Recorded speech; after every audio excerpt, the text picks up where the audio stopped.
네, 여러분 안녕하세요. AWS 리인벤트 2020 데일리 리캡 오신 것을 환영합니다.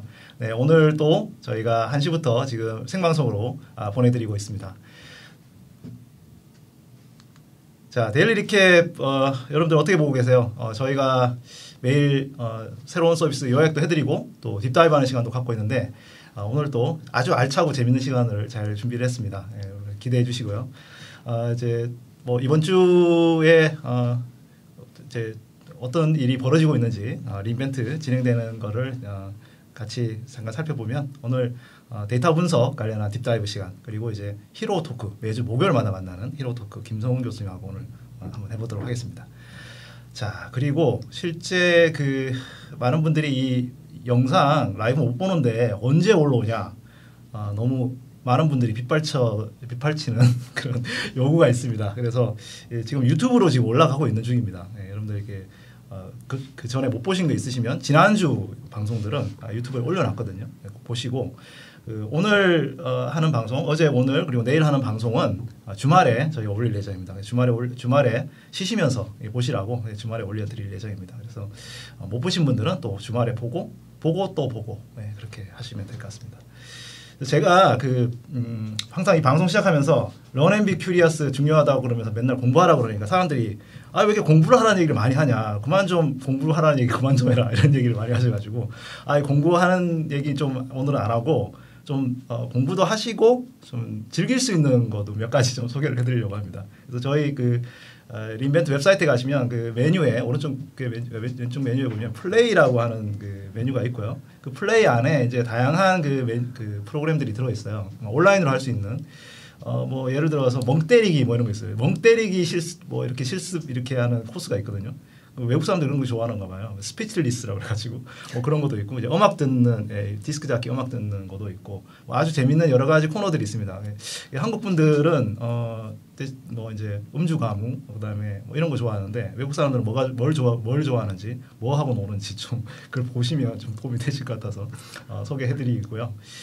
이제 특별히 제가 하나 소개해드리고 싶은 게 여기 케이블 디텍티브라고 하는 게임이 있어요. 약간 옛날 8비트 게임을 연상하는 그래서 이제 우리가 지금 라스베가스에 못 가는 한을 풀기 위해서 이 케이블 디텍티브 가면 파리, 도쿄, 뉴욕을 거쳐서 라스베가스까지 가는 그런 문제 풀면서 가는 그런 게임입니다. 네. 여러분들 한번 꼭 해보시기 바랍니다. 왜냐? 이걸 하면 이게 이제 비공식 소문인데 리인벤트 후디를 보내준다고 하더라고요. 네. 그래서 제가 저는 직원이니까 못하는데 딴 분들 이제 한 걸 봤더니 아직까지 이렇게 재고가 많이 남아 있습니다. 그래서 인벤트 끝날 때까지 요 게임을 격파를 하면 후디를 준다고. 네. 어디 소문내지 마시고 하시면 되겠습니다. 이제 배송지를 입력을 하면 배송을 해준다고 합니다. 네. 대박. 네. 그다음 그리고 이제 핸즈온 랩이라고 하는 또 코너가 있어요. 거기 가면은 AWS 핸즈온 랩 관련한 컨텐츠들 뭐 실습할 수 있는 거 그다음에 잼이라고 그래가지고 이제 같이 얘기하고 이렇게 하는 것도 있고 제가 여기 소개해드리는 게 이제 게임데이라는 건데요. 게임데이라고 그러니까 사람들이 모여가지고 게임하는 건가 이라고 생각하시는데 그런 건 아니에요. 이 게임데이란 게 뭐냐면은 저희가 어떤 회사가 있는데 그 회사에 갑자기 사장이 사라져 버린 거예요. 그리고 근데 이 CTO가 사장이랑 경영진이 사라졌는데 이 CTO가 갑자기 AWS 키도 갖고 날른 거예요. 그래가지고 이걸 어떻게 해결을 할까? 지금 이 문제를 지금 경영진도 없고 의사결정할 사람도 없고 인프라도 지금 AWS 계정 접속할 아이디도 없고 이런 상황에서 이제 문제를 해결해 나가는 그런 일종의 워게임 같은 겁니다. 그래서 요거를 이제 한번 하는 건데 이게 한국에서도 몇 번 해봤는데 많은 분들이 좋아하시더라고요. 지금 아직까지 남아있는 게 다음 주에 두 번의 게임데이가 남아있습니다. 요거 한번 재미로 한번 해보셔도 좋을 것 같습니다. 이게 여러분들 팀을 나눠서 할 수 있는 거고요. 지금 일단 이 AWS 게임데이라고 하는 이 프로그램이 아예 저희가 있고 저희 리인벤트에서도 자주 하고 저희 SA 분들하고 고객사에서도 이런 거를 많이 할 수 있습니다. 그래서 한번 해보시고 관심 있으시면 저희 SA 분들한테 요청하셔서 게임데이 한번 해보자 이렇게 하셔도 좋을 것 같습니다. 네. 그리고 이제 저희 트레이닝 앤 서티피케이션 여기에 가시면 트레이닝 관련한 자료들, 자격증 관련한 자료들, 그다음에 교육 관련한 자료들 이런 것들이 제공이 되고 있고요. 그리고 또 커뮤니티 라운지 여기도 제가 추천드립니다. 이 커뮤니티 라운지에 가시면은 빌더스 페어라는 게 있어요. 이 빌더스 페어는 좀 뭐랄까요? 데모들을 이렇게 한 10분짜리 데모들을 이렇게 보여주는 거거든요. 그래서 이 10분짜리 데모들을 볼 수도 있고, 그다음에 데벨로퍼 라운지에 가면은 AWS 히로 분들이랑 저희 커뮤니티 좀 리더 분들이 한 15에서 20분짜리 짧은 영상 이렇게 찍어가지고 제공해드리는 이런 그것도 있습니다. 아마 세션만 이제 많이 보셨을 것 같은데 여기도 한번 이제 탐험을 좀 해보시면 좋겠다 이런 생각이 듭니다. 네. 자, 이제 본격적으로 딥다이브 시간, 데이터 분석 딥다이브 한번 들어보도록 하겠습니다.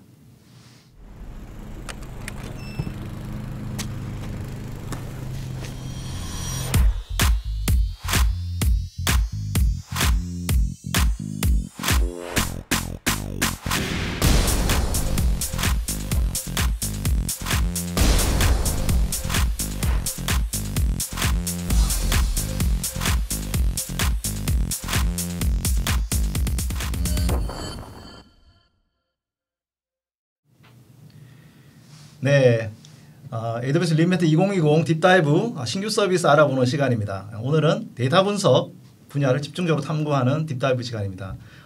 오늘 이 시간에 도움을 주시기 위해서 김기영님 나오셨습니다. 안녕하세요. 예, 안녕하세요. 네. 예, 안녕하세요. 저는 AWS에서 어널리틱스 SA를 근무하고 있는 김기영입니다. 네. 네, 초대해 주셔서 감사합니다. 네, 애널리틱스 SA들 어떤 일을 하는 건가요? 저희는 주로 AWS 상에서 데이터를 관련된 EMR이나 혹은 레드시프트, 글루, 아테나 같은 서비스를 이용해서 분석을 위한 플랫폼을 만들거나 분석을 진행하시거나 할 때 도움을 드리는 역할을 하고 있습니다. 네, 데이터 분석에 대해서 모르면은 기영님 찾으면 되는군요. 아이고, 연락 주십시오. 네. 네. 자, 이번 리인벤트에서도 데이터 분석 관련한 신규 서비스가 워낙 많이 나왔죠. 예, 그렇죠. 굉장히 많이 나왔습니다. 네. 예, 작년에도 많이 나왔는데 올해도 만만치 않게 나왔습니다. 네. 이 데이터 분석이라는 게 사실은 예전에는 그냥 데이터 분석 데이터를 이렇게 대용량 데이터 모아가지고 그냥 이렇게 분석하고 그냥 매치 돌리고 끝 이게 아니고 지금은 이제 이 데이터 분석을 하는 이 약간 뭐랄까요 환경이 많이 바뀌었죠. 그죠. 예, 일단 옛날에 전통적인 배치로부터 해서 이제 최근에는 스트리밍으로 자연스럽게 넘어가고 있고요. 이제 배치는 이제 거의 이야기하는 아실 정도로 스트리밍으로 완전히 대세가 넘어가고 있는 상황입니다. 그러니까 이제 데이터 저장도 데이터 레이크라는 개념이 있고, 그다음에 또 우리가 기존의 데이터베이스 이렇게 많은 여러 가지 데이터베이스에 있는 데이터들 소스를 그대로 이제 막 심리스하게 데이터 갖고 와가지고 바로 분석을 하고. 옛날에 어디 모아놓거나 막 이랬는데 그죠? 굉장히 좀 많이 바뀌었죠. 네. 아마 이번에 새로 나온 서비스들도 그런 부분들에 대해서 좀 많이 집중이 돼 있는 것 같더라고요. 네. 이번 리인벤트에서 소개된 기능들이 있는데요. 예를 들어서 레드시프트 유저들이 가장 많이 기다렸던 마커부터 해서 데이터 쉐어링이나 레드시프트 머신러닝, EMR 온 EKS, EMR 스튜디오, 글로 일라스틱 뷰처럼 많은 기능들이 대거 소개되었습니다. 네. 오늘 이거를 다 볼 수는 없을 것 같고 물론 이제 하나씩은 그래도 어떤 건지는 집중 하겠지만 뭘 좀 집중적으로 볼 것 같아요. 예, 아무래도 이 중에서 관심이 많으실 것 중에 하나가 EMR 유저들은 EMR 온 EKS 관심 많으실 거고요. 그리고 EMR 스튜디오, 그리고 글루 얼마 전에 바로 지회됐죠. 글루의 데이터 뷰, 그리고 글루의 일라스틱 뷰 이렇게 네 가지를 한번 보면 좋을 것 같고요. 다 서비스들이 너무나 이제 소개해드리기에 너무나 좋은 것들인데 시간상 아무래도 이 네 가지를 좀 보도록 하겠습니다. 네. 그래서 오늘 조금 사실 이거 데이터 어널리틱스 리더십 세션이 오늘 새벽에 있었잖아요. 아, 예, 맞아요. 오늘 새벽에 있고 이게 작업 만드신 거예요. 아, 예. 이 사람들이 나쁘더라고요. 오늘 새벽에 했고 잠을 거의 못 잤습니다. 네.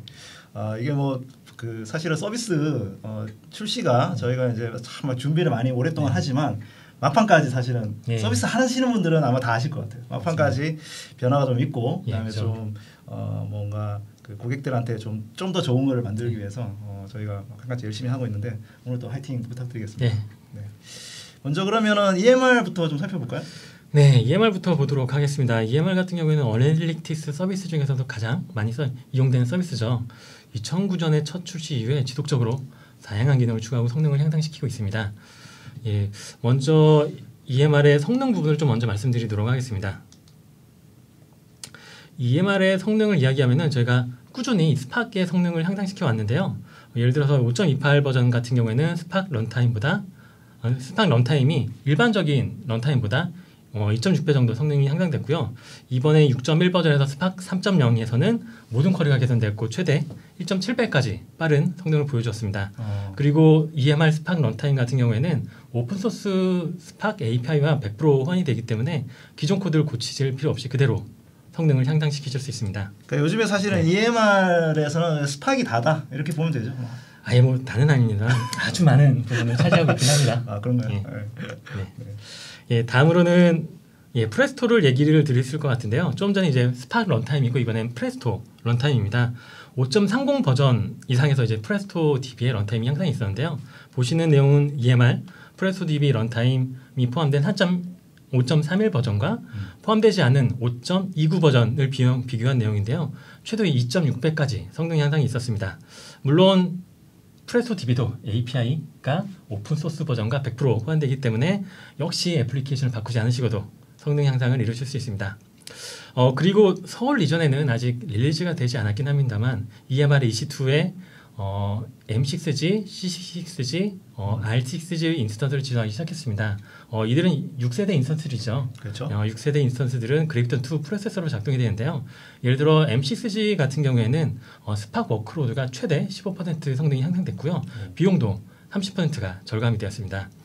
저희가 새로운 세대의 인스턴스가 나올 때마다 꾸준히 이야기 드리는 거긴 합니다만 새로운 세대의 인스턴스들이 비교적 전 세대의 인스턴스보다 항상 나은 속도를 보여주고 있습니다. 그래서 새로운 인스턴스가 나오면 한번 실험해 보시고 비용이나 성능을 높이는 것도 좋은 방향이 될 수 있습니다. 사실상 이제 가격을 인하하는 거죠. 맞습니다. 네, 그렇죠. 네, 그래서 새로운 인스턴스 타입들이 사실 성능 비용 대비 성능이 개선되어 있기 때문에 가격 인하 효과가 있기 때문에 사실 이 그래피톤 칩에 사실 이게 데이터 분석 관련한 목표로 돌릴 수 있을까? 이게 ARM 프로세스가 이런 약간 의문이 있었는데 충분히 이런 성능이 나온다고 볼 수 있겠네요. 예, 맞습니다. 예, 다음으로는 굉장히 흥미로운 내용입니다. EMR 온KS고요. 설명을 좀 드리면은 스팍 잡을 한번 실행한다고 생각해 보시면은 스팍 잡을 실행하기 위해서는 보통 이제 EMR을 프로비저닝 하죠. 네. 혹은 EKS가 있으시다면은 EKS에 자체적으로 스팍을 실행하는 방법을 생각해 볼 수도 있습니다. 두 가지 중에 하나인 거죠. 그냥 EC2의 EMR에서 잡을 돌리거나 아니면 EKS에 따로 이제 스팍 잡을 돌리거나. 네, 맞습니다. 예, EMR을 만약에 사용하신다고 하면은 EC2 리소스는 온전히 EMR한테만 이제 할당이 되겠죠. 근데 만약에 EKS가 있으시다라고 한다면은 EKS에는 이제 스팍을 인스톨하고 관리하는 작업들이 좀 별도로 좀 들어가게 됩니다. 예, 소개해드릴 EMR 온 EKS 같은 경우에는 EKS에 EMR을 배포하는 완전 새로운 배포 옵션입니다. EMR 온 EKS를 사용하시면 더 이상 EC2를 온전히 EMR에게만 리소스를 할당하실 필요가 없고요. EKS에서도 더 이상 빅데이터에 관련된 프레임워크들을 자체적으로 관리하실 필요가 없습니다. 매우 좋은 기능을. 그러니까 EMR에 있는 굉장히 이제 관리형 그런 서비스들, 기능들, 하드 플랫폼이나 뭐 여러 가지 오픈소스 매니지드 서비스를 이제 쿠버네티스에 이렇게 나눠가지고 배포해줄 수 있는 그런 옵션인 거죠. 예, 제가 이 블로그를 제가 썼거든요. 그래서 여기 EMR 팀이랑 한 몇 달을 같이 작업을 했는데, 그런가요? 네, 그래서 보니까 이 기능이 고객들이 많이 요구했던 기능이더라고요. 그러니까 사실 아까 바이너리 옵션 이 두 가지 중에 하나를 선택해야 되는 옵션이다 보니까 EMR이 제공해주는 뭔가 좀 기능도 좀 그대로 쓰면서 EKS에 또 효율적인 배포 옵션을 또 구성하고 이런데 굉장히 도움이 되는 그런 서비스는 맞습니다. 보여요. 예, 저도 이제 굉장히 기대하고 있는 내용이고요. 예, 저도 오늘 당장 써봐야 되겠습니다. 다음으로 소개해드릴 기능은 EMR 스튜디오입니다. EMR 스튜디오 같은 경우는 데이터 엔지니어나 사이언티스트가 코드를 빌드하고 배포하는 시간을 줄여줄 수 있는 통합 개발 환경이고요. 보통 ID라고 부르죠. 싱글 사인온을 기본으로 하고 있고요. 주피터 노트북이나 자동화된 인프라 프로비저닝이 포함되어 있는 완전 관리형 애플리케이션입니다. EMR 스튜디오를 사용하시면 회사에서 사용하시는 아이디를 그대로 노트북에서 사용하실 수 있고요. 여기서 로그인해서 개발이나 분석, 시각화나 머신러닝 애플리케이션 개발 같은 것들을 하실 수 있습니다. 그리고 다른 기능 중에 하나가 만약에 EMR 클러스가 필요하시다라고 하면은 이 노트북에서 바로 EMR 클러스 생성해서 사용하시는 것도 가능합니다. 요즘 AWS 서비스 추세가 뭐랄까요? IDE 환경을 좀 제공해주는 추세랄까요? 네, 맞습니다. 전에는 저희가 이제 분리되어 있던 것들이 많이 있었는데 이것들 좀 모아서 쉽게 사용할 수 있게 네. 사용하는 것들이 추세입니다. 네네. 네. 데모를 좀 보면 좋을 것 같아요. 네, 제가 네, 데모를 어떻게 준비를 돌아가는지. 했고요. 지금 보시면은 이게 EMR 스튜디오 환경인데요. 제가 베타 때 작업을 한 거랑 약간 릴리즈 버전과 다를 수 있습니다. 이제 워크스페이스와 클러스터가 있고요. 워크스페이스 같은 경우에는 곧바로 주피터 노트북하고 연결이 됩니다. 그래서 만약에 내가 주피터 노트북이 필요하다, 나만의 주피터 노트북이 필요하다고 할 경우에는 워크스페이스를 하나 만드시고요. 그 워크스페이스에서 노트북이 생성될 때 그 노트북이 저장될 S3만 지정하면은 쉽게 워크스페이스를 만드실 수 있습니다. 뭐 저는 이제 데모에서는 기존에 만들어 놓았던 워크스페이스를 쓰도록 할 텐데요. 워크스페이스를 클릭하시면 곧바로 주피터 노트북으로 연결이 되고요. 많이 보시던 주피터 노트북하고 완전히 거의 같은 형상입니다. 그리고 왼쪽에 보시면은 뭐 리파지토를 연결한다던가 혹은 파일을 본다던가 세션을 본다던가 혹은 클러스터, EMR 클러스터 관련된 기능인데요. 상당히 클러스터 타입이라고 있는데 여기는 기존에 생성해 놓은 거고요. 보시면 EMR에서 생성된 게 있고요. EMR 오니 케이스도 보실 수 있습니다. 그리고 하단에는 클러스터를 바로 생성할 수도 있고요. 혹은 관리자가 만들어 놓은 템플릿에 의한 클러스터를 생성할 기능도 있습니다. 그래서 만약에 관리가 필요하다라고 하면은 템플릿 기능을 이용하시면 됩니다. 저는 한번 생성을 해봤는데 역시 시간 관계상 기존에 만들었던 제 클러스터를 가지고 어태치를 시키면 되고요. 원하시는 클러스터를 선택하시고 어태치를 누르면은 곧바로 주피터 노트북에 EMR 클러스터가 어태치됩니다. 그러면은 작업을 어태치된 순간부터 바로 하실 수 있고요. 지금 보시면은 어태치된 환경을 것을 확인도 가능합니다. 네, 이렇게 제가 좀 전에 어태치한 클러스터가 있는 걸 보실 수 있습니다. 네. 저 EKS 클러스터도 쉽게 어태치할 수 있더라고요. 네, 맞습니다. 예, 지금 이제 제가 비활성화가 되어 있었는데 그걸 선택하면 바로 활성화됩니다. 그리고 어태치된 이후부터는 뭐 기존에 하시던 작업을 그대로 다 하실 수 있고요. 예를 들어서 뭐 어떤 코드를 만들고 실행하시고 결과를 보고하는 작업들을 그대로 즉석에서 바로 하실 수 있습니다. 사실 빅데이터 분석하시는 분들이 이제 콘솔 접근할 필요 없겠네요. 예, 그죠. 예전에는 뭐 사이언티스트 분들이 하고 싶으면은 누구한테 만들어줘, 노트북 만들어줘라고 얘기하셨는데 여기만 들어오시면 이제 스스로 만드셔서 얼마든지 작업이 가능하십니다. 그리고 다 작업이 되면은 뭐 디테치하면 됩니다. 네, 그렇군요. 네. 예, 다음으로 글루입니다. 글루도 많이 사용하시죠. 글루는 이번에 일라스틱 뷰라는 거를 발표했습니다.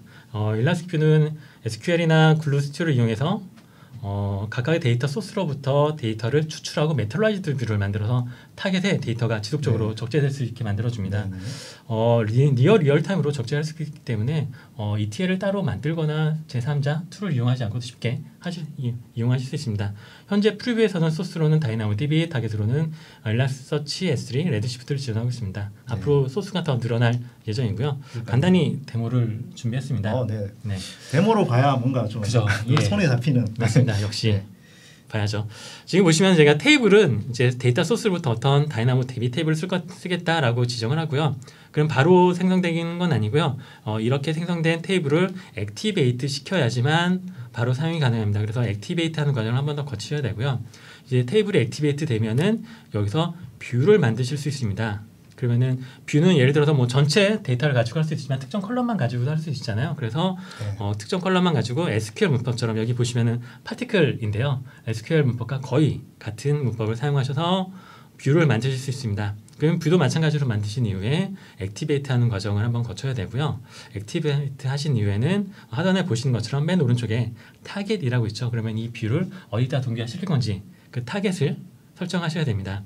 지금은 저는 S3를 타겟으로 설정을 할 거고요. 메토라이즈 뷰를 만들기 위해서 타겟을 한번 설정하시고 실제로 메토라이즈 뷰를 그쪽에 기존에 만들었던 뷰를 타겟으로 매핑하는 과정을 거치실 겁니다.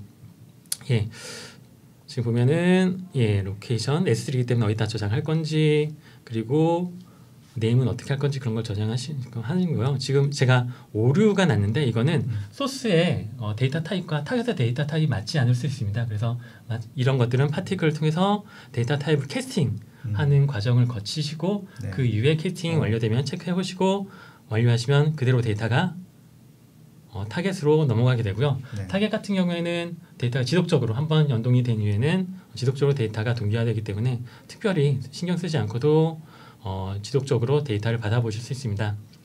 저기에선 제가 이제 S3이기 때문에 이제 간단히 이걸 보여드리기 위해서 제가 아테나를 통해서 테이블 하나 연동시켜 놨고요. 지금 보면은 컬럼 그 카운트가 0인 거에서 보시면 1000 몇백 개로 늘어났죠. 그러면 다시 지속적으로 제가 보시면은 조금씩 늘어나는 걸 보실 수 있습니다. 저는 1800개에서 1900개로 늘어났죠. 이렇게 쉽게 사용할 수 있습니다.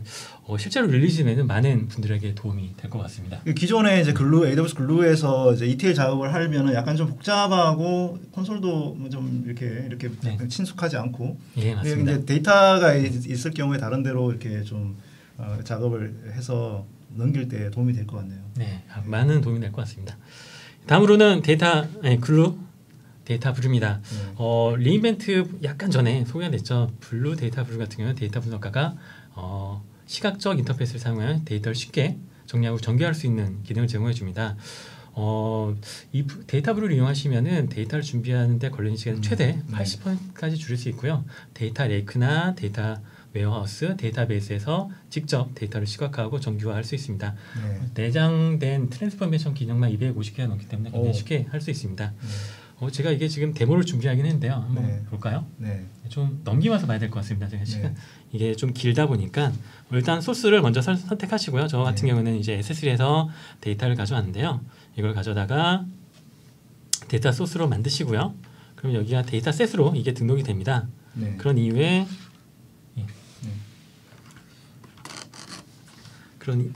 그런 이후에 데이터를 멈췄네요. 죄송합니다. 커서를 잠깐만 찾겠습니다. 그런 이후에 제가 데이터 프로파일링 기능을 이용하려고 했는데요. 데이터 프로파일링 기능은 기본적으로는 꺼져 있고요. 한번 잡을 돌리셔서 데이터 프로파일을 생성하시면은 그다음부터 콜릴레이션이나 미싱된 데이터가 뭐가 있는지, 두플리케이트가 뭐가 있는지 보실 수 있습니다. 시각적으로 바로 보이는. 예, 맞습니다. 시각적으로 확인할 수 있고요. 그런 다음에 시각적으로 프리퍼레이션, 준비 작업을 하시기 위해서는 그런 작업들을 위해서는 프로젝트를 생성하셔야 되는데요. 프로젝트 같은 경우에는 마찬가지로 어떤 데이터를 선택할 건지를 선택하신 다음에 프로젝트를 만드실 수 있고요. 프로젝트는 마찬가지로 시각화해서 사용할 수 있습니다. 전체 데이터를 대상으로 하기엔 좀 어렵기 때문에 아무래도 샘플링 기능이 들어가 있고요. 그래서 여기에서 보시면은 상단에 굉장히 많은 트랜스포메이션 기능들이 들어갈 수 있는 걸 보실 수 있습니다. 그래서 예를 들어서 어떤 스테이션 네임이 있는데요. 여기에서 %가 들어가 있는데 그 %를 예를 들어서 end로 붙이겠다라고 할 경우에는 간단히 함수만 선택하시고 리플레이스 함수만 선택하시고 %와 and 어떤 걸로 하시지만 선택해 놓으시면은 간단하게 이렇게 바뀌는 걸 보실 수 있습니다. 그리고 예를 들어서 다른 기능들, 트랜스포메이션 기능 중에 하나가 타입을 캐스팅 한다던가 혹은 스플릿 한다던가 하는 기능도 할 수 있고요. 그래서 쉽게 타입을 캐스팅하거나 혹은 스플릿 하거나 이런 기능들을 하실 수 있습니다. 지금 보면은 제가 약간 넘어가긴 합니다만 데이트 타임이 연월일과 시간으로 이렇게 쪼개진 걸 보실 수 있습니다. 이게 다 함수로 다 이루어져 있고요. 굉장히 쉽게 이용이 가능하십니다. 네. 야, 이게 그 기존에 우리가 하던 방식하고 좀 많이 다르다고 볼 수 있는 게 좀 그 시각화 사람들이 이제 딱 UI로 딱 익숙하면서 이런 작업을 할 수 있는 마치 엑셀 다루듯이. 맞습니다. 그게 진짜 고객들한테 많이 도움이 될 것 같다는 생각이 듭니다. 지금 말씀드릴 건 데이터 거버넌스 관련된 부분입니다. 지금 레이크 포메이션에서 새로운 기능이 소개됐는데요. 지금 레이크 폼에서 스토리지 관련 API가 나왔습니다. 이 스토리지 관련 API는 세 가지가 있는데요. 첫째는 HTTP 트랜잭션을 지원하고요. 두 번째는 로우 레벨 시큐리티, 세 번째는 스토리지를 스몰 파일들을 모아주거나 하는 컨벡션 기능을 지원하는 세 가지 기능이 새로 소개되었습니다. 이거 세 가지 기능 다 데이터 레이크를 이용하시는 분들은 굉장히 필요하신 기능이었는데 아마 곧 이용해 보실 수 있을 것 같습니다. 다음으로 레드시프트입니다. 많은 분들이 사용하시는 데이터 웨어하우스죠. 아쿠아, 이거는 따로 말씀을 안 드려도 될 정도로 너무 많이 이야기돼서 오늘은 많이 안 드려도 될 것 같은데요. 레드시프트를 사용하신 유저분들이라면 아쿠아를 굉장히 기다리실 것 같습니다. 그 다음에는 데이터 쉐어링인데요. 레드시프트를 사용하다 보면 하나의 클러스터로 운영할 수도 있는데요. 하나의 클러스터가 아니라 만약에 멀티플, 그러니까 여러 개의 클러스터를 이용하시는 케이스들도 굉장히 많습니다. 네. 이럴 때 하나의 클러스터에 있는 데이터를 다른 클러스터로 복제할 경우에는 말 그대로 그냥 데이터를 복제할 수밖에 없었는데 이런 어려움이 있는 상황에서 데이터 쉐어링 기능을 이용하시면은 어떤 한 클러스터의 데이터를 다른 클러스터에서 막바로 읽어서 사용할 수 있습니다. 그래서 그러니까 외부에 이제 계신 뭐 분들한테 네. 그 데이터를 이렇게 전송을 하거나 뭐 할 때 좀 필요한 기능인가 보죠. 예, 그때도 굉장히 쉽게 할 수도 있고 내부에서도 쉽게 이용할 네. 수 있습니다. 네.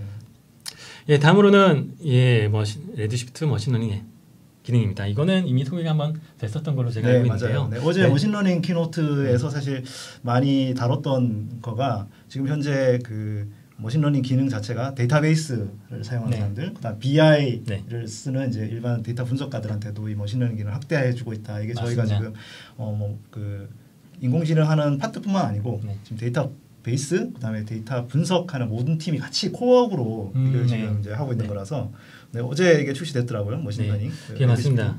예, 말씀하신 것처럼 어널리틱스에도 굉장히 많이 적극적으로 들어가고 있는데요. 그럼 레드시프트에서는 어떻게 이용하느냐라고 하면은 지금 과정을 잠깐 보여드리는 건데 SQL로 SQL로 굉장히 쉽게 이용을 할 수 있습니다. 일단 SQL로 어떤 데이터를 어떤 알고리즘으로 만들 건지 모델을 생성할 건지를 생성해 주시고요. 그러면은 그 이후에 레드시프트에 해당 모델을 이용할 수 있게 만드는데 그 이후에 SQL 함수를 이용해서 레퍼런스를 쉽게 할 수 있습니다. 그러면 레드시프트에서는 데이터를 활용해서 매출 예측이나 고객 이탈 같은 ML 기능을 이용하실 수 있습니다. 네. 예, 다음으로는 레드시프트 퍼포먼스 튜닝인데요. 뭐 오토 베큐밍이나 오토 어널라이즈 같은 기능들이 이미 들어가는데요. 거기에 더해서 자동으로 디스트리뷰션 키나 소트 키를 설정해주고 설정 기능이나 혹은 MV 같은 경우에는 현재 수동으로 리프레시를 해야 되는데 자동으로 리프레시하는 기능이 들어있습니다. 그리고 워크로드 매니지먼트, 저희는 이제 오토 WLM이라고 부르는데 버전 2가 나왔습니다. 다 이제 머신러닝 기반으로 하고 있긴 합니다. 그래서 기영님 지금 1.5배속으로 얘기하고 있어요. 예, 저기 시간이 없다 보니까 시간이 없는 건 아닌데, 시간이 없는데 왜 시간이 없는 건 아닌데 왜 그런가요? 급하게 하세요. 예. 그럴 필요 없는데요. 네, 지금 이제 보여드린 그런 기능들이 사실은 이제 이번에 어제 다 출시된 기능들이고 또 블로그도 저희 빅데이터 블로그에 가면은 어느 정도 내용이 다 있더라고요. 예, 맞습니다. 궁금하신 분들은 읽어보시면 좋겠고, 이제 특히 이제 저희가 앞 부분을 좀 더 강조를 했던 이유가 사실 그만 말씀드린 대로 지금 데이터 분석을 하시는 분들한테 가장 지금 필요로 했던 것들. 그래서 뭐 지금 쿠버네티스 환경으로 분석을 좀 효율적으로 하는 부분하고, 그다음에 또 뭐 글루도 그렇지만 EMR 스튜디오도 그렇지만 좀 시각적으로 또 데이터 분석가들이 사실 인프라 신경 안 쓰고 분석할 수 있도록 해주는데 좀 많이 방점을 찍은 것 같더라고요. 예, 맞습니다. 예, 점점 편하시게 많이 발전되고 있습니다. 뭐 이제 앞으로 공부하실 게 많으실 것 같아요. 예, 걱정입니다. 너무 많았고. 너무 이제 그렇다고 한숨 쉴 필요 없고. 제가 너무 크게 셨나요?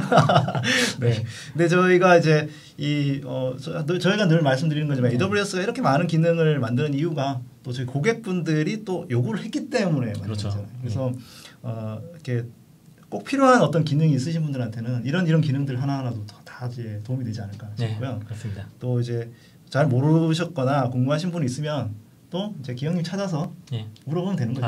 연락 주십시오. 오늘 그 어널리틱스 딥다이브 참 그 재밌고 좋은 서비스가 많았던 것 같아요. 오늘 감사드립니다. 초대해 주셔서 감사합니다. 그러면 다음으로는 저희가 좀 매주 목요일마다 준비한 그런 톡 있죠. 히로 토크, AWS 히로 분들 모셔서 하는 톡 한번 진행해 보도록 하겠습니다.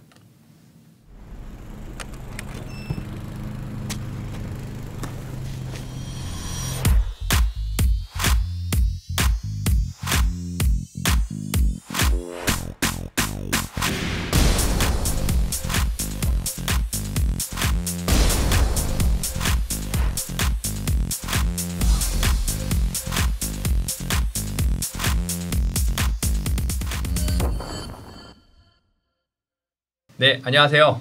AWS 테크니컬 트레이너 정도현입니다. 자, 오늘 히어로 토크에서는요, 저 AWS의 머신러닝 히어로이신 김성훈 교수님을 모시고 이야기를 나눠보려고 합니다. 김성훈 교수님, 우선 자기소개 좀 부탁드려도 될까요? 예, 반갑습니다. 저는 그 아마존에서 그 그 머신러닝 히어로로 일하고 있고요. 저는 기본적으로 이제 그 이 머신러닝으로 세상을 이롭게 하고 아름다운 세상이 되기 위해서 할 수 있는 많은 것들을 다 하고 있다. 그렇게 보시면 되겠습니다. 네, 너무 긴장하지 않으셔도 되고요. 얼마 전에 방송도 나오셔가지고 익숙하실 것 같은데. 이거 긴장되는데 이거 되게 많은 분들이 보고 계시고 그래서 편하게 아주 하시면 긴장되네요. 됩니다. 네. 예. 자, 그러면은 우선 지금 이제 좀 하고 계신 일하고 그런 것들에 대해서 좀 관심 가지고 있는 분야 이런 것들에 대해서 좀 설명해 주셔도 될까요?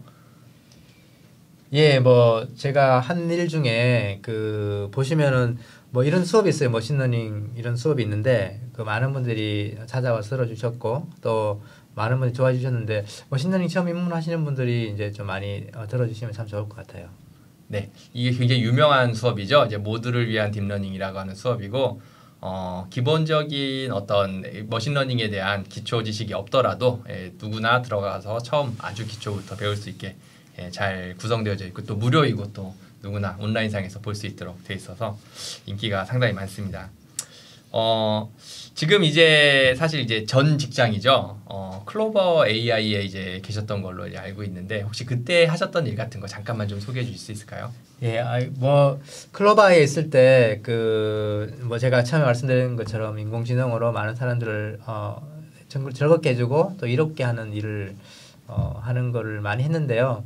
그래서 기본적으로 이제 인공지능의 기본 기술이라고 할 수 있는 뭐 이런 인터페이스 기술, 음성 인식 그리고 뭐 비전 기술, OCR 뭐 이런 쪽 기술, NLU 뭐 이런 기술들을 이제 많이 저희들 개발을 했고요. 그리고 이걸 가지고 굉장히 많은 곳에 네이버의 서비스로 넣는 일을 했었습니다. 정말 즐거웠고요. 머신러닝으로 하다 보니까 이제 새로운 것들을 계속해서 공부해야 되잖아요. 그래서 그런 것들 너무 재밌었습니다. 네. 그런데 이제 이게 사실 클로바이나 네이버 그러면 굉장히 국내에서는 알아주는 또 그 앞서가는 기업인데 여기를 또 잘 다니시다가 이제 나오셔가지고 창업을 하셨다고. 네. 그래서 한번 그 창업한 얘기도 좀 부탁드리도록 하겠습니다. 그래서 제가 앞에서 말씀드린 것처럼 이제 네이버에서 했던 일이 그 주위에 이제 네이버에 많은 팀들이 있잖아요. 그런 팀들에 우리가 그 인공지능 기술들을 막 또 사용할 수 있도록 솔루션들을 제공해드리고 만들어드리는 일을 했는데 이게 보니까 네이버도 이제 뭐 굉장히 좋은 기업이고 많이 필요하지만 바깥에 보니까 이거 지금 인공지능이 필요한 것이 정말 많고 기술이 너무 많이 성숙되고 있는 거예요. 네. 그래서 이것만 있으면 정말 많은 사람들이 정말 쓸 수 있도록 해주겠다. 뭐 이런 기술들이 너무 많아서 이런 것들을 정말 뭐 모든 세상에 있는 모든 회사들에게 좀 보급하겠다 그런 생각으로 제가 회사를 만들게 됐고요. 그래서 업스테이지 AI라는 회사를 이제 설립했습니다.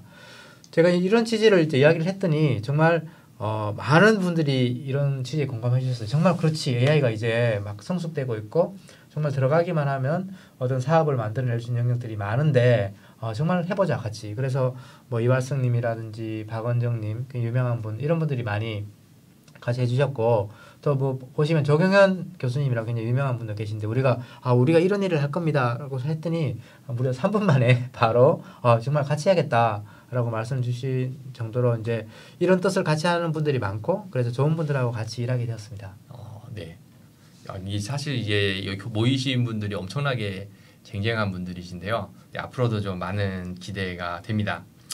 자, 또 얼마 전에 또 방송을 또 출연을 하셨었는데, 네, 거기에서 약간 좀 이제 좀 위험할 수도 있는데, 라스베가스에서 이제 이두희님을 만났다. 그래가지고 좀 이제 일반적인 상식으로는 이거 어디 뭐 게임을 하시다가 뭐 만난 게 아닌가. 네. 그런 생각도 잠깐 해봤습니다. 네, 근데 혹시 여기에 대해서 좀 맞아요. 이게 좀 그 방송에서 이걸 캐치해서 또 물어봐가지고 좀 굉장히 부끄러웠는데요. 이제 라스베가스에 우리가 왜 모였냐면은 작년에 린벤트라는 행사를 했었어요 여기서. 그래서 너무 즐겁게 우리가 그 행사를 했던 기억이 나고 제가 또 가서 정말 많은 분들도 만나고 막 뭐 우리 달리기도 하고 맛있는 것도 먹고 정말 좋은 시간을 보냈었습니다. 그래서 그 기억이 너무 남고 그때 두희님도 만났죠. 네. 저도 이제 가서 같이 달리기 했던 기억이 이제 나는데요. 린벤트. 네, 올해는 또 온라인으로 즐기고 있어가지고 약간 색다른 맛이 있고, 네, 뭐 다른 또 또 다른 행사가 열리면은 아무튼 전 개인적으로 이 행사는 꼭 한번 개발자라면은 가보시길 좀 추천을 드리는 행사입니다. 네. 자, 그러면은 이제 좀 올해 행사 얘기를 좀 해보려고 하는데요. 지금 리인벤트에서 저희가 여러 가지 서비스들이 속속 발표가 되고 있는데 이 중에서 혹시 머신러닝 관련해서 좀 관심 있는 그런 서비스가 있을까요? 예, 저도 이제 키노트 같은 거를 막 다 챙겨봤는데 와, 뭐 자고 나면 새로운 것들이 많이 나와요. 그래서 너무 신나는데 제가 이제 가장 좋아하고 또 쓰고 있는 것 중에 서비스가 세이지 메이커라는 게 있는데 이걸 정말 많이 쓰는 것 같아요. 저도 많이 쓰고 있는데 제가 또 놀랐던 게 발표한 걸 보니까 이 그래프가 이거 거의 이런 거는 제이커브 같은 거죠. 막 쫙 올라가는 정말 많은 사람들이 쓰고 있는 것 같아요. 이 그렇죠. 세이지 메이커. 떡상한다라고 이제 전문 용어로 표현을 하죠. 예. 떡상하고 있는 네. 세이지 메이커인데 이게 좋은 게 어떻게 보면 이제 기존에는 뭐 GPU 같은 걸 이렇게 좀 비싸잖아요, 사실. 네. 그래서 이제 켜놓고 저는 뭐 개인적으로 우리 그 제가 학교에 있을 때 학생 중에 한 명이 GPU 켜놓고 약간 뭐 주말에 출장 갔다 와가지고 5천만 원 GPU 돈 나온 적도 있어요. 근데 이제 네. 세이지 메이커는 그런 게 아니잖아요. 이렇게 잡을 던지면 그렇죠. 돌아가다가 끝나면 끝나는 거예요. 네. 그래서 이게 너무 좋고 네. 또 자기의 환경에 맞춰서 예를 들면 저 같은 경우는 기더브를 많이 사용하잖아요. 그럼 기더브 액션 같은 거를 붙여가지고 뒷단에 약간 백엔드처럼 쓸 수 있어요. 그래서 그냥 코드만 던지면 이게 다 돌고 뭐 결과도 보여주고 심지어 저런 이제 리드보드 형태까지를 다 보여주고 디플레이까지도 외부에 있는 기더브 액션이나 본인이 사용하는 환경에 그대로 붙여 쓸 수 있는 게 너무 좋은 것 같아요.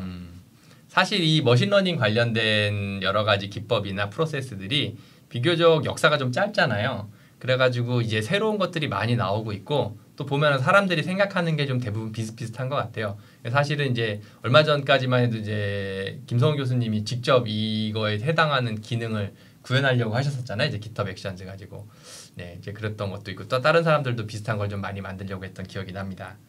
또 이제 다른 어떤 좀 이 중에서도 혹시 좀 특히 세이지 메이커 관련해 가지고 여러 가지 기능들이 많이 나왔는데요. 혹시 좀 관심 있는 기능 같은 것들이 있으셨나요? 예, 굉장히 많이 막 수십 개 나오고 있죠. 또 더 뒤에 가서 또 더 나올지도 모르겠는데 제가 좀 재밌게 봤던 것들이 여러 개 있는데 그 중에 하나가 뭐 점프 스타트라고 해서 그 모델들을 여기다 다 넣었어요. 그래서 바로 이제 그 버튼만 누르면 있는 모델을 실행시키는 거 이런 것도 나왔고 또 재밌었던 게 이 파이프라인이라는 건데 파이프라인스인데 이게 정말 재미있더라고요. 기존에 사실 뭐 이런 것들을 뭐 본인들이 좀 신경 써서 엮으면 뭐 하긴 할 수 있는데 좀 귀찮기도 하고 복잡기도 하고 이런 기능들이었는데 이걸 뭐 이제 제목이 말하는 것처럼 이 머신러닝 요즘 MLOps 이렇게 많이 부르죠. MLOps를 이렇게 파이프라인으로 연결해서 쫙 할 수 있도록 해주는 거예요. 그래서 여기 이제 저도 자료를 가져왔는데 이런 것들을 다 할 수 있죠. 워크플로우도 관리할 수 있고 재생 실행 모델을 또 시각적으로 비교할 수 이게 중요하거든요. 모델을 막 많이 돌리다 보면 이게 좋아 저게 좋아 막 헷갈릴 때가 있는데 이걸 다 할 수 있고 그래서 이제 기본적으로 뭐 CI/CD까지 지원이 되는 완전한 MLOps를 구현할 수가 있어요. 제가 저도 어제인가 뭐 이 그 딥다이브 시간에 제가 좀 보면서 정말 재밌게 봤는데 이런 게 돼요. 예를 들어서 코드를 수정할 때 보통 뭐 기더브 이런 거 많이 쓰잖아요. 네. 기더브에 추가하고 네. 그리고 이걸 커밋을 한 다음에 푸시를 하게 되면 네. 이 파이프라인이 돌아가요. 그래서 아까 제가 이제 기더브 액션으로 막 만들었잖아요. 그렇죠. 네, 1년 나와버렸죠. 네. 오래 이제 기다렸습니다. 너무 빠르게 만들어 주시고 굉장히 이제 전체의 세이지 메이커와 잘 인테그레이션이 돼서 너무 좋은 것 같고요. 그리고 이게 이제 모델들을 여러 개 돌리다 보면 뭐 모델 여러 개 있잖아요. 여러 개 막 수백 개, 수천 개까지 돌릴 텐데 맞습니다. 이런 것들을 뭐 비교할 수 있어요. 저기 보면 비교도 할 수 있고 그런 다음에 너무 재밌는 것은 이 중에 좀 괜찮아 얘가 좀 똘똘해 이렇게 해서 버튼을 누르면 이게 이제 바로 디플로이까지 되는 것 같아요. 그래서 이런 게 나와서 너무 좋고 세이지 메이커 안에 또 보니까 여러 가지 뭐 정말 여기 보면 뉴라고 적혀 있는 것들이 새로 나와 있어요. 맞습니다. 지금 녹색 화면 네. 이제 그 사각형이 쳐져 있는데요. 네. 그 중에 여기 그 디스트리뷰티드 트레이닝 요 부분 또 상당히 좀 재미있을 것 같은데요. 그렇죠. 데이터 패러리즘하고 예. 모델 패러리즘. 네. 이제 좀 분산해 가지고 이제 학습시키고 하는 부분들이 사실 지금까지 좀 되게 어려운 영역이었거든요. 대부분 데이터 사이언티스트 분들 같은 경우에는 인프라에는 익숙지가 않으시니까 이런 부분들 잘 하기가 쉽지가 않았었는데 이 기능이 나옴으로 인해 가지고 좀 더 네. 손쉽게 할 수 있을 것 같고요. 개인적으로는 이 점프 스타트가 굉장히 마음에 듭니다. 아 그래요. 사실 보통 이게 이제 이걸 이제 요리에 비유를 하자면은 대부분의 사람들이 이제 머신러닝 공부할 때 앞에 뭐 데이터 전처리하고 뭐 그다음에 이제 또 학습을 시킬 때 시간이 오래 걸리잖아요. 그래가지고 그것까지 해서 진을 다 뺀 다음에 그걸 가지고 뭔가 가치 있는 걸 만들어야 되는데 거기에는 시간을 정작 못 쓰는 건데 이거는 바로 딱 모델이 있는 상태에서 시작할 수 있게끔 해주니까 예, 그런 게 굉장히 이제 좋을 것 같습니다. 예, 뭐 하여튼 너무 재밌는 게 많이 나와서 계속해서 또 공부도 하고 저런 이제 엣지 매니저라고 하는 것도 상당히 좀 실제로 많이 필요한 건데 이렇게 들어와 있어서 좀 계속해서 살펴보면서 정말 점점 이제 세이지 메이커가 어떻게 보면 이제 머신러닝 MLOps의 어떤 중심을 좀 차지하겠다 뭐 그런 생각을 좀 하게 되었습니다. 네. 그리고 또 한 가지 이제 최근에 좀 관심을 가지고 있는 분야가 있는데 이제 그 중에서 좀 새로운 게 나왔다라고 제가 잠깐 들었는데요. 예, 그 뭐 제가 개인적으로 이제 제가 연구하는 분야 중에 하나이기도 하고 그래프 뉴럴넷이라고 요즘 추천 같은 걸 할 때 보면 저렇게 이제 이게 우버이츠에서 발표한 영상인데요. 네. 보면은 뭐 사람이 뭘 주문하고 어떤 식당에서 이런 게 다 이제 관계 그래프이잖아요. 네. 그래서 이제 이 그래프를 가지고 그 인베딩을 하는 네. 그 GNN 계열 또 뭐 이제 GCN 컨볼루션으로 하는 여러 가지 것들이 많이 나오고 있고 네. 이게 아직은 초창기이긴 하지만 한 성능을 한 20% 네. 막 이렇게 올려준다는 보고가 있어서 또 뭐 이제 클로바 있을 때도 사실은 좀 썼었어요. 네. 저기 1년 전부터 우리가 썼었는데 상당히 좋은데 이거를 이제 좀 이제 구현하고 관리하기 어려운데 여기에 그 넵튠이라는 어떻게 보면 그래프 DB가 있는데 그 그래프 DB에 그냥 넣고 아예 이런 GNN을 플러그인처럼 꼽기만 하면 바로 인베딩이 되는 것 같아요. 그래서 이건 너무 재밌을 것 같아요. 아직 제가 써보지는 못했는데 네. 이거 좀 꼭 한번 이게 어젠가 또 발표가 됐잖아요. 그렇죠. 그래서 가서 지금 빨리 이거 끝나고 가서 네. 제가 한번 돌려보고 싶습니다. 이거. 네, 저도 좀 네. 직원이긴 하지만 약간 현기증이 나는데 그 데이터를 보관하고 처리할 수 있는 거의 모든 서비스들에 다 뒤에 ML이 다 붙고 있는 것 같습니다. 맞아요. 그래가지고 예. 말 그대로 어떤 이 머신러닝의 이런 폭발적인 그런 이 확산을 갖다가 직접 좀 많이 느끼고 있는데요. 네. 자, 그런데 사실 이런 것들, 그리고 한 가지만 좀 더 얘기를 하자면은, 요번에 또 재밌는 게 이제 약간 개발자들이 또 하드웨어 좋아하잖아요. 그거 관련해가지고 또 좀 몇 가지 좀 재밌는 서비스들이 나왔는데, 네. 예. 저도 이거 보고 좀 많이 놀라긴 했었어요. 지금 이제 이런 게 어떤 거냐면 이제 인더스트리얼 AI라고 사실 굉장히 많이 그 좀 니즈가 뭐 사람들이 많이 도와달라고 하는 부분이고 뭐 혹시 아시겠지만 앤드류님께서 하시는 그 랜딩 AI 같은 회사도 좀 포커싱을 약간 이런 쪽에 뒀어요. 그래서 공장 자동화, 공장에 있는 어떤 그 오류 같은 거 탐지하고 이런 건데 이걸 제가 이제 좀 몇 군데 뭐 제가 개인적으로 현재 다음사 같은 그 가서 공장에 가서 내려가서 좀 한번 만나보기도 했는데 이게 문제가 뭐냐면은 이제 인공지능 기술들은 좀 올라오고 있어요. 모델 기술들은 올라오고 있는데 이게 그냥 재밌는 현상인데 근데 이 문제는 데이터를 모으기가 굉장히 어렵죠. 왜냐하면 그 공장은 이미 설비가 되어 있잖아요. 그렇죠. 그럼 공장을 뭐 설비를 다 뜯을 수도 없고 이기 네네. 때문에 또 카메라 같은 거가 달려 있긴 한데 이게 해상도가 다 다르단 말이죠. 그렇죠. 그러면 우리 같은 관점에서 이 데이터 소스가 다 다르니까 막 학습하기도 힘든데 그래서 뭐 센서들도 있는데 다 다르죠. 네. 그래서 이거 어떻게 하나 뭐 그래서 보통 이야기하다 보면 진도가 잘 못 나갑니다. 왜냐면 뭐 데이터 그쪽도 이제 뭐 데이터 당장 막 마련하기도 공장을 뜯어서 새로 짓기도 어렵고 그렇죠. 이제 네. 설비들이 갖춰져 있는 상태에서는 그렇죠. 거기에서 뭔가 데이터 관련된 거를 새로 네. 하기가 쉽지가 않죠. 그런데 이제 그 아마존에 계신 분들이 아예 과감하게 우리 하드웨어까지 같이 만들어 버렸어요. 그래서 여기 보면 중간에 있는 요 파노라마 같은 경우에는 이 카메라잖아요. 그래서 네. 카메라를 여기다 달아놓고 어떤 그 컨베이 벨트나 그 공정에다 카메라 달고 그러면 그 사진들을 다 사진이나 뭐 동영상 같은 것들을 올리겠죠. 어떤 네. SD. 그러면 이제 이 데이터를 가지고 우리가 바로 뭐 오류나 이런 걸 탐지할 수도 있고 저기 모니트론이라는 것은 이제 뭐 센서 같아요. 그렇죠. 여러 가지 진동이나 이런 센서라서 어떤 뭐 이런 떨림이 있는 어떤 그 움직이는 그런 거에다가 이렇게 붙여놓으면 그게 다 정보를 또 수집해서 그런 약간 비정상적인 것들을 빠르게 캐치한다.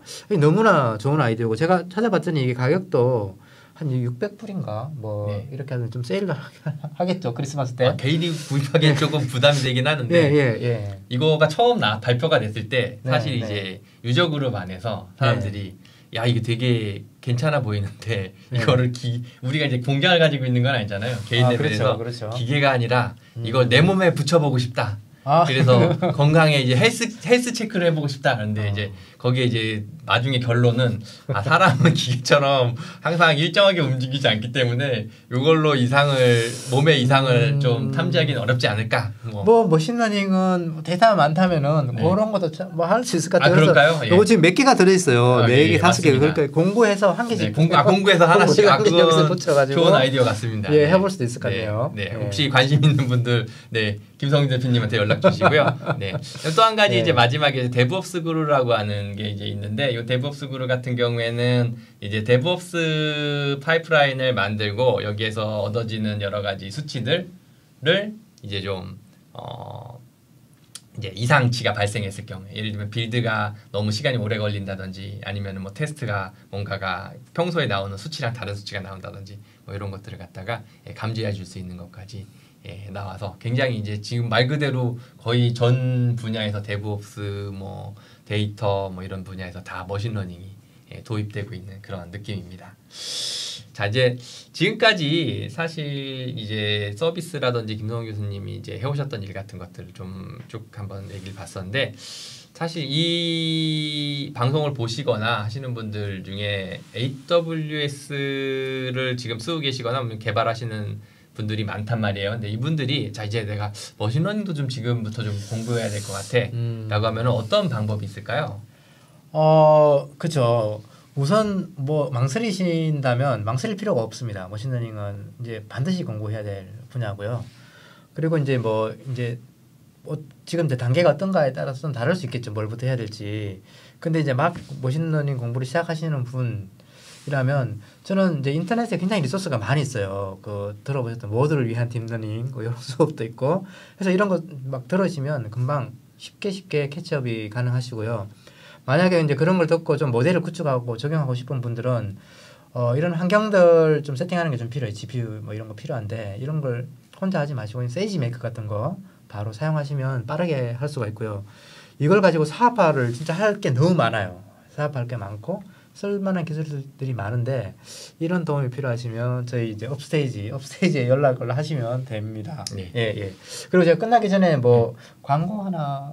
네네. 광고 하나. 네. 제가 이제 업스테이지를 이제 시작한 지가 한 이제 2개월 반 정도 지났는데요. 저희들이 이제 초기 처음에 같이 공동 창업한 멤버들이에요. 네. 그리고 지금 이제 밑에 적어놓은 것처럼 우리가 같이 일하면서 이야기만 해도 정말 너무 좋아서 웃음이 끊기지 않는 팀이고 여기 표정을 한번 보세요. 너무나 해맑고 너무 좋죠. 그리고 저희들이 이제 아까 말씀드린 것처럼 세이지 메이커나 뭐 이런 시스템을 많이 써서 우리가 사용할 것 같아요. 그러다 보니까 이런 클라우드 잘 사용하시는 분들도 많이 필요로 하고요. 또 머신러닝에 관심 있는 개발자들 많이 필요로 하니까 밑에 Career Start Upstage.ai로 오셔서 버튼만 눌러주시면 됩니다. 네네. 진짜 다들 젊고 되게 표정도 좋으시고 앞으로도 굉장히 기대가 많이 되네요. 네. 예. 네. 자 그러면 이것으로 오늘 이제 이 모드의 딥러닝 김성훈 교수님하고 같이 얘기를 나눴는데요. 자, 여러분들 이제 리인벤트 계속 같이 즐겨주시고요. 또 다음 주에 또 제가 또 이 머신러닝 히어로 토크에 김 의원님과 같이 또 나옵니다. 네, 그때 다시 찾아뵐 수 있도록 하겠습니다. 네, 감사합니다. 네, 감사합니다.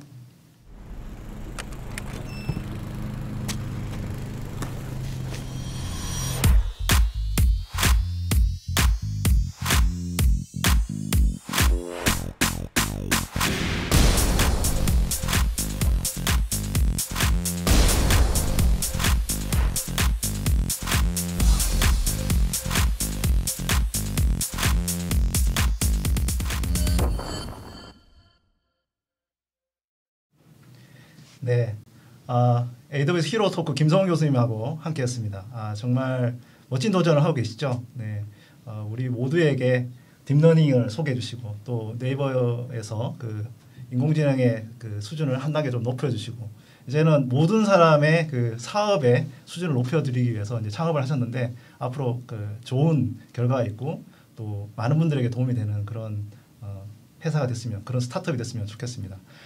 뭐 아까 그 톡하는 중에 이런 내용이 있었는데, 아까 그 AWS 모니터링 그걸 가지고 이렇게 몸에 붙여갖고 헬스 체크 할 수 있지 않겠냐 이런 얘기를 하는데, 그거는 AWS 공식 의견이 아닙니다. 여러분들 이건 이제 개인 의견이라는 거 잘 아시고, 이건 이제 의료적인 그런 자문도 받아야 되는 부분이기 때문에 이 부분 확실히 하고 넘어가도록 하겠습니다. 네, 그리고 이 김성 교수님이 이제 사실 최근에 많은 활동을 하고 계시죠. 네, 몸이 뭐 2개, 3개라도 지금 모자랄 만큼 분 단위로 쪼개서 이렇게 활동을 하고 계신데, 여기까지 나와주셔서 대단히 감사하다는 말씀을 또 드리겠습니다. 자, 그러면 짧게 내일 소개를 하고 넘어가도록 하겠습니다. 내일은 저희가 피터 디산테스 기조연설이 있습니다. 인프라에 담당을 하시고 있고, AWS 리전이나 가용 영역 뭐 이런 그 하드웨어 관련한 모든 부분들을 담당하고 계시기 때문에 아주 또 이런 데 관심 있으신 분들은 또 즐겁게 보시면 좋겠고요. 내일 제가 요약을 해서 좀 소개를 해드릴 텐데, 피터 디산테스 굉장히 이 액티브하신 분이에요. 굉장히 이렇게 막 활동적이고, 그래서 아주 재밌는 기조연설이 될 거라고 생각됩니다. 그리고 많은 분들이 좀 관심이 있는 컨테이너 영역에 신규 서비스 많습니다. 이게 특히 이제 많은 분들이 또 컨테이너에 워크로드를 올리고 계시기 때문에 그 부분들도 좀 딥다이브해서 보는 시간 갖도록 하겠습니다. 자, 오늘 어떻게 보셨습니까? 이게 뭐 좀 재밌게 데이터 분석 이랑 그다음에 히로 토크 진행을 했었는데, 내일 또 다시 꼭 만나 뵙도록 하겠습니다. 내일 다시 만나요. 안녕.